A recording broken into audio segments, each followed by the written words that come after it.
I absolutely love X-Men. X-Men's one of my favorite Marvel comics ever. Always has been.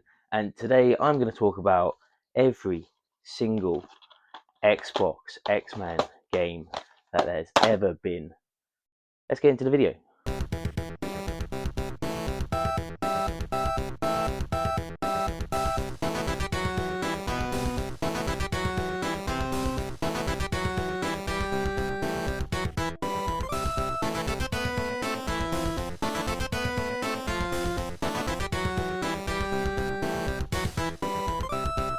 So yeah, I realized in that intro I said X-Man, X-Men. Can never quite decide what it is. It is X-Men, that's what it's called. But in the plural of it.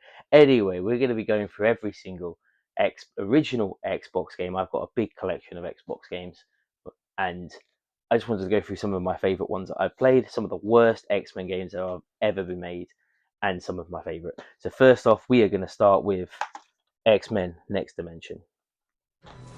Released in 2002 for the Xbox, PlayStation 2, and then later on the GameCube, X-Men: The Next Dimension was Marvel's attempt at bringing the chaotic, mutant-fueled X-Men world into a 3D fighter game. We had other sort of X-Men appearances in fighting game, like the Marvel vs. Capcom games or X-Men vs. Capcom, X-Men vs. Street Fighter, sorry. And when you boot up this game, this is just the intro cinematic, and you couldn't really tell that this game's gonna be crap.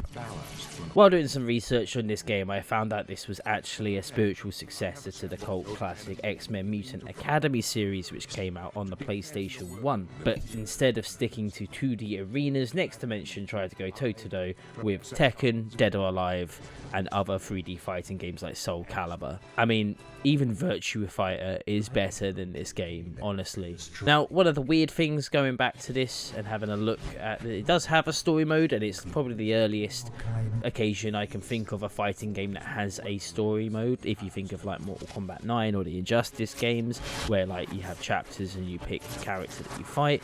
But one of the most surprising things for me that I found is the storyline for this is more or less the same as the series X-Men 97. So it is somewhat following the canon of the comics, even though it is a terrible version of them events. Kind of just tells you the entire plot in this intro, and you don't get any time to explore it yourself. Going into the actual gameplay of this game. Gameplay wise, Next Dimension gives you over 20 playable X-Men characters, including favourites like Wolverine, Cyclops, Storm, Nightcrawler, Magneto, and of course Deadpool does make an appearance, but he is not played by Ryan Reynolds. As you can see from the gameplay on screen, this is one of the slowest fighting games I have ever played. In this, I am Forge in this fight, and it's just bad. None of the traditional combos that you think would work actually work, and the enemy AI are just shit. The back of the box claims that this has fast-paced fighting, however that is a complete lie. It also makes the outrageous claims of showing off flashy special moves, air combos and environmental knockouts. However, through the multiple games I played of this to get capture footage, I didn't really see any of it. I'm not sure how you can have environmental knockouts when you're fighting in the danger room. The controls to this game genuinely feel like you're playing in a bucket of caramel, that it's just slow, clunky, everything feels like it's underwater and sticky when it shouldn't, nothing feels punchy.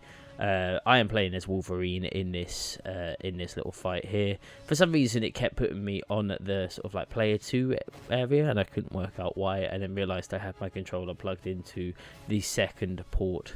So it's one of them games, depending on where you put the controller port, or the controller in the port, is what side of the screen you start on. So yeah, it did give me some flashbacks to being player 2 and watching my brother be player 1. In terms of graphics for this game, I would say that they're very Xbox launch era. Like, they look alright. You can tell who characters are, I guess. But that's pretty much it. This is just a little video of the character roster. Like I said, there's 20. I hadn't unlocked any of the other people because I didn't want to spend any more time in this game ever. For some reason, Rogue has a bob.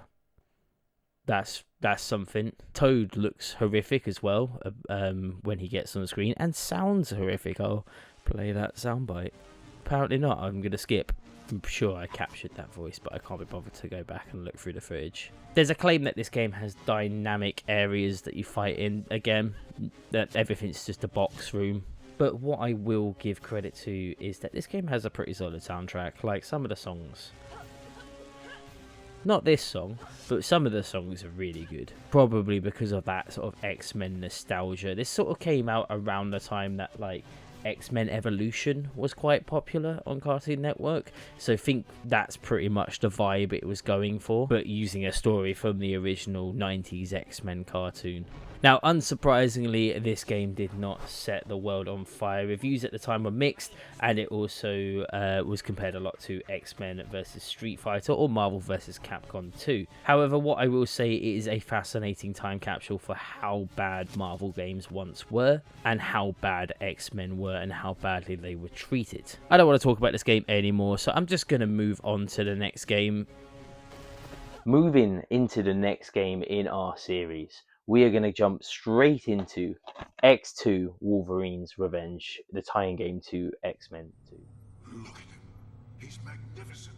Released in 2003 for the Xbox, PS2 and GameCube, and even the Game Boy Advance, X2 Wolverine's Revenge came out right alongside X2 X-Men United, the second X-Men film. But here is a twist: that is not actually a movie tie-in that sense. It has absolutely nothing to do with the movie. Instead, it's its own story, loosely connected to the comics, with cutscenes featuring Wolverine, Sabretooth, Magneto, and some other classic characters turn up. And one of my favourite bits about this game is Wolverine is voiced by Mark Hamill, and I really wish that there was more Mark Hamill playing Wolverine, because it's actually one of the best bits about this game. Now, gameplay wise, it's a bit of a hack and slash, but this is where things get weird. The game kind of wants you to play this stealthy, but you're playing Wolverine, who is a berserker character, so it's kind of a mixed bag. It's also brutally difficult. This was one of my favourite Xbox games growing up, and I just loved this game so much. I've never completed it. Turning it on to capture some footage now.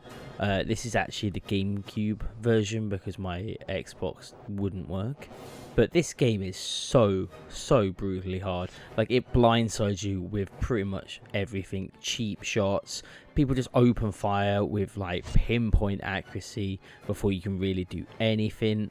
And if you die, you have to restart the section all over again. There's like no checkpoints. They're quite lengthy at some points in the game. Now, I really like the graphics in this game. I can't quite tell if they're supposed to be like a cel shaded style, but whatever it is, it kind of works. It's pretty fluid through all of the different versions of this game that came out on all of the consoles except for the Game Boy one, obviously. When it was released, it came out to very mixed reviews. Critics loved the idea of like a gritty Wolverine solo game, but weren't that impressed with the execution, and I think that pretty much sums this game up. I'm very nostalgic for this, and I love this game, but like I said, going back to it, it's brutally hard, and it's also just, I don't know how to explain it. Maybe I'm looking at it through nostalgia more than anything.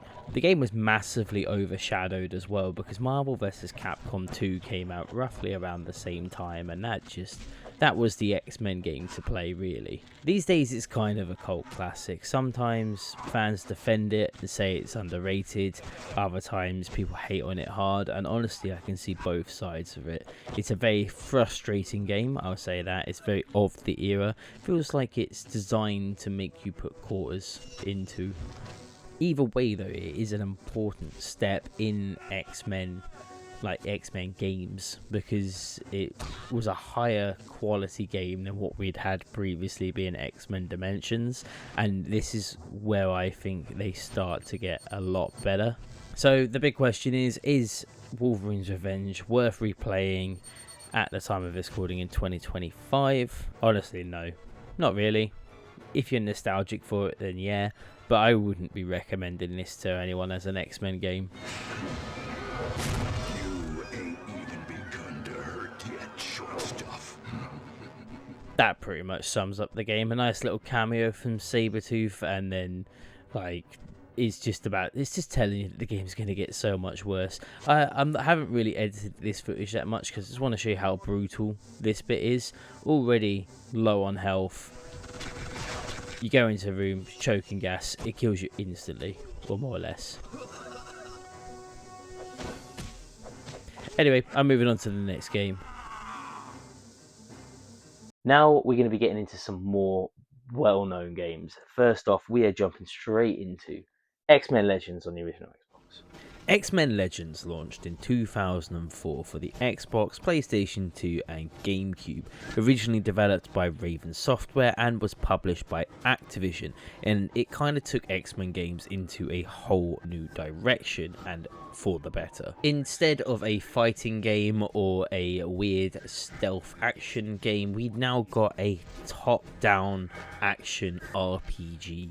This game even had full 4-player co-op, couch co-op. You could, like, once you get your team, everyone can play. It was really fucking cool. Admittedly, a lot of people don't know about that because most popular version of this game was the PlayStation 2 version, and that only has 2 controller ports.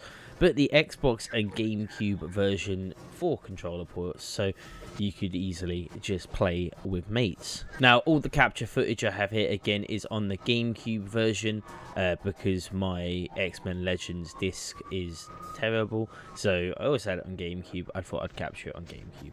The story follows a brand new mutant named Alison Crestmere, aka Magma, as she joins the X-Men and learns to control her powers, typical X-Men shit. Along the way, you take on multiple missions, you get loads of different team members, you battle Sentinels, the Brotherhood of Mutants, and of course Magneto is the overarching villain.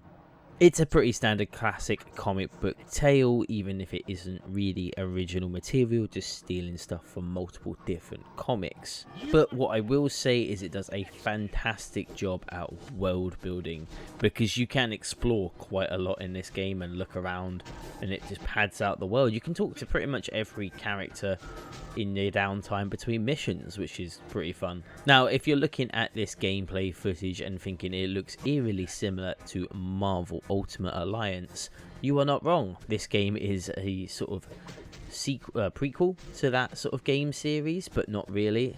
Think of it a lot like this. The Marvel vs. Capcom games originally spawned out of X-Men vs. Street Fighter. Basically the same sort of situation that we got here. Apparently, if you want to try a new gameplay style, you trial it with X-Men first before opening up to the rest of the Marvel universe. But gameplay is really where this game shines. You build a team of 4 mutants, even though at the moment on the screen there's only 1 because this is just the capture footage of the beginning of the game. And pretty much every single mutant you can add to the roster or to your team has unique abilities and powers. All of the classics are here, obviously Wolverine, Cyclops, Jean Grey, Iceman, Nightcrawler, and so many more. In single player, it's very easy just to swap between the characters using the D-pad. It's pretty self-explanatory, it's really quick to do, and feels really nice. But one thing I will say about this game is it is brutally hard, because all games back in the early 2000s were brutally hard. On top of this sort of squad-based action you're fighting around, there are RPG elements or an RPG system in place. Leveling up characters gives you new powers, new stats, new abilities, and you can equip different gear to tweak your strength or your health or your dexterity. Very basic RPG mechanics, but works really well in this sort of game. Unfortunately, the character customization doesn't go too crazy. Like, you can't have a ridiculously tanky melee Jean Grey, but you know, they stick to their role within the team as much as customization allows. There is a whole load of costumes that you can unlock in the game, which is always fantastic, and special bonuses that you get for having matching costumes, which really sort of gives you extra like emphasis on finding the other costumes. Visually, it's very early 2000s, but I adore the cell shaded graphics of this game, or semi cell shaded. I don't really know how you would class it. I don't know if it's like a graphical limitation or just how it is. Like, also, this is what it's like when you're exploring like between levels. I just thought I'd put this bit in here and talk about it again. But the graphics, I feel like the graphics just sort of look like they're straight out of a comic book. I think they look good. The voice acting was surprisingly solid for any main character, I would say. If you go and talk to some of the more obscure characters, it gets a bit shit. But you know, it's a massive game. I will say that the soundtrack is a very, very forgettable and very, very early 2000s. Now, at the time, this was a massive success for Xmen. It spawned a sequel, which I will talk about in a moment, and as well sort of evolved into the Marvel Ultimate Alliance series, which I already mentioned. I had so much fun with this game when I was growing up. One of the missions I absolutely loved is that you could do these sort of like backtrack missions to sort of relive famous X-Men moments in the past. And I always remember there was one where you get to play as Phoenix fighting Sentinels. I thought it was really cool, and probably started my love for Jean Grey as a character. Also Rogue is so good in this game. So is X-Men Legends worth playing today on the original Xbox or GameCube, as this one is capture footage for? I would say absolutely. I love this game. I think it's really good. It's much better than the X-Men games we've already covered, and I feel like it is a solid game, but it is incredibly hard. There is no way to change the difficulty on this one, so if you're not good at this game or mess something up,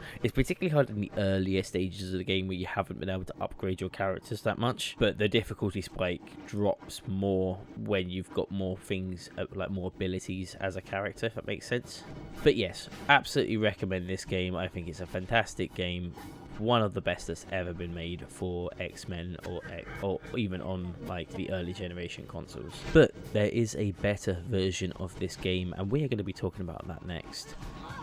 So on to the very next video.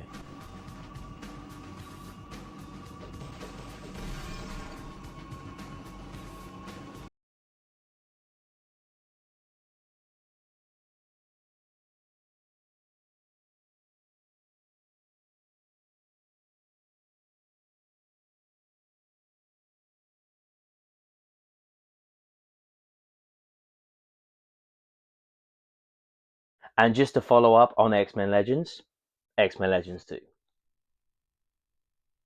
Released in 2005 for the Xbox, PlayStation 2, GameCube and PC, Rise of the Apocalypse was once again developed by Raven Software and published by Activision. And this is a sequel done right, building on everything the original had. It expanded pretty much everything, more characters, more powers, bigger levels, even had online play for back in the day. You could actually like take your mutant squad online. It was pretty fun. I used to play this online a lot with Halo 2, just constantly. Those were the games that I played the most on the original Xbox. And Mech Assault Lone Wolf, that game was fucking awesome online, but that's for another video. The plot is basically a very, very strange version of the X-Men Apocalypse sort of storyline, or Age of Apocalypse, should I say. Basically, the ancient mutant apocalypse has woken up, bent on destruction of the entire world, and it is up to the X-Men, who are forced to team up with the Brotherhood of Mutants to take him down. Basically meaning we get all of the bosses and villains from the first game now as playable characters, and everyone is extremely chiseled in these cutscenes. But some of the new characters, new playable characters, include Magneto, Juggernaut, Scarlet Witch, who can now team up with Wolverine, Storm, Cyclops, and many other people to make some very cool combos of teams. The gameplay is an expanded version of what we had in X-Men Legends. It makes everything better, bigger, and one of the best things about this one over the first one is that there is a difficulty setting. You can just play it on easy, and if you do not have a lot of time, that is probably the best thing to do. You still control a team of 4 mutants, swapping between them on the fly if you're playing single player, or having an assigned character if you're playing co-op. With over 20 playable characters and even some fan favourites turn up. Deadpool is in this game, as always. Bishop turns up, and the unstoppable Juggernaut that I already mentioned is in this game. More impressively, every character is incredibly unique, and they all have their own powers and abilities and skill trees. There are endless team combinations, which is very, very cool. Now, unlike the first game, where I said that you couldn't really customize characters that are outside of their sort of like class ability, you can do it more in this one, but still not as much.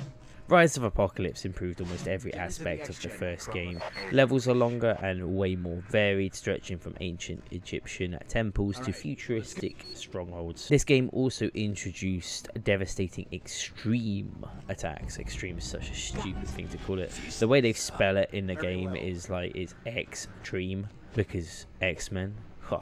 But basically this works when an entire group, or maybe like 2 of the characters, 3 of the characters, hit something at the same time, their powers combine and it wipes out entire groups of enemies. It's pretty handy. You see it a lot in the Marvel Ultimate Alliance games when someone does their ultimate move. This is sort of the foundation for that. There is a ridiculous amount of loot and XP in this game compared to the first one, so leveling up isn't a problem, and all the RPG elements are still back in here, but more. There's more stuff to equip, more gear slots as well, and more ways to customize your squad, along with way more costumes and abilities that the costumes give you. There's thousands in this game. I feel like there's thousands. There might not actually be 1,000 costumes, but instead of just having one like alternate costume like in the first game, each character has at least 3 or 4, and some of the more popular characters have like thousands of costumes. They don't have thousands, but you know, they just have so much more.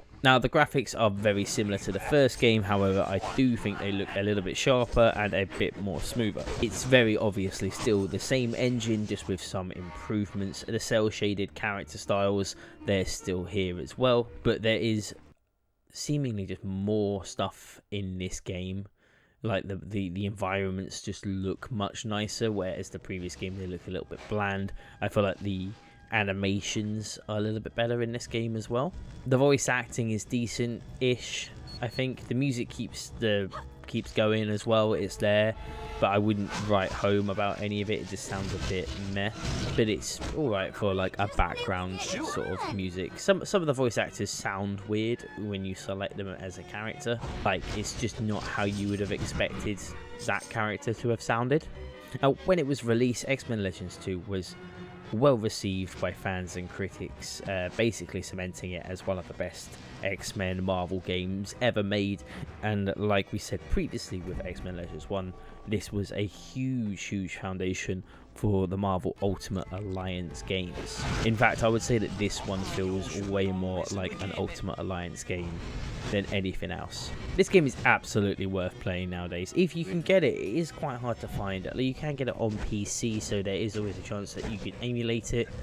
But other than that, it's kind of only on the original consoles that it released on. So if you have an Xbox or a GameCube or PlayStation 2 about, you can probably play this game. I picked it up fairly cheap, maybe about £10, £15, but I had to resort to going on eBay because you're probably not going to find this in a CEX unless you're incredibly lucky. That could just be the CEX around like my area, to be fair. I feel like the expanded roster of this game really adds so much more to the actual mechanics and playability of the game, and the replayability. Going back with different combinations and different teams is very fun, as well as playing 2 teams with different costumes, which sounds a bit strange, but you can literally just have like a different play style based on how all of your characters are dressed, which is very fun. Now, unfortunately, and this comes to no surprise to anyone at all, the online functionality does not work anymore. Shock and horror. But I used to love the online of this game. I would play it pretty much all the time. Like, you know when you have games that you play, like and you have your shooter that you play, you have your first person shooter, you have your strategy game that you play, you have your RPG that you play. This was my RPG to play online, which is shocking to me because I have lost all ability and skill to play this game. Playing again, I am not very good at this game, but either way, highly recommend. Probably the best X-Men game we ever got on any platform, and comes with the highest recommendation I could possibly give. Anyway, we are now going to move on to the next game in this video. It was quite enjoyable. I will comply. And now we're on to our final Xbox X-Men game. We are talking, of course, about X3, the official game. The film is shit. Might be a little bit better on a rewatch. Let's see what the game's like. Released in 2006 on the Xbox, PlayStation 2, GameCube, and later on the Xbox 360, X-Men, the official game, was meant to explain the events of what happens between the second and third movie. It starts off with this weird sort of comic book, Sam Raimi style intro. I don't even know how, like, all of the cutscenes in this are just comic book panels, which is kind of cool.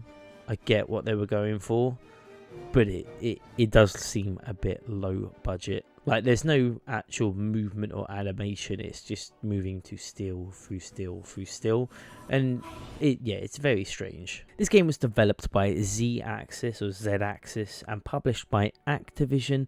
It had very big ambitions to try and sort of fill that gap in the story and lets players play as multiple X-Men throughout the game. It does tie directly into the third film, The Last Stand, whether you think that's a good thing or a bad thing. Something that is very cool about this, because it is a movie tie-in, the cast from the movie reprise their roles in the game. Hugh Jackman as Wolverine, Alan Cummings as Nightcrawler, and Shawn Ashmore as Iceman, which are the three main characters that you get to play as in this game. Now, if I had to compare what this game is like, or the gameplay style of this game is, think of them Lord of the Rings tie-in games. Pretty much that for the Wolverine sections, a weird flying section for Iceman, and then probably the best stealth sections for Nightcrawler. So just to summarize, the gameplay is split 3 different ways and gives you 3 different play styles, so